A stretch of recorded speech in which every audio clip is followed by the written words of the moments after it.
বলায় নাকি স্বর্ণের গোলা কইছে এক মাউগার পোলা, কিন্তু আমি তো আর মাউগার পোলারে পাই নাই। তবে ওই কিন্তু মিশা কথাও কয় নাই, এর ভিতরে যুক্তি আছে ভাই, ওর কথা কওয়ার পিছনে যুক্তি আছে যে বলায় স্বর্ণের গোলা।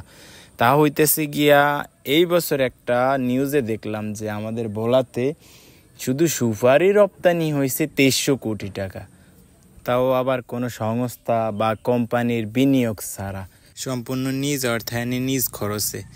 আর মাশাল্লাহ এবার সুপারি অনেক ভালো হয়েছে ভাই। দেখেন এই একটা গাছ থেকে 2টা পীর পাড়া হয়েছে, দেখেন একটা গাছ থেকে একসাথে 2টা পীর পাড়া হয়েছে।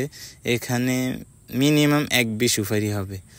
আর এখানে যে 1 বিঘা সুপারি হবে এটা বলার কারণ হচ্ছে, দেখলেই ভাই আইডিয়া হয়ে যায়, কারণ প্রত্যেকটা ছেলের জীবনের প্রথম বিজনেস ছিল এটা। আর বিশেষ করে বোলার ছেলেরা তো এটার উপরেই নির্ভরশীল ছিল প্রথম।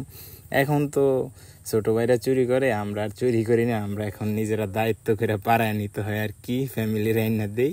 সো থ্যাংক ইউ এভরিওয়ান ভিডিওটা সম্পূর্ণ দেখার জন্য।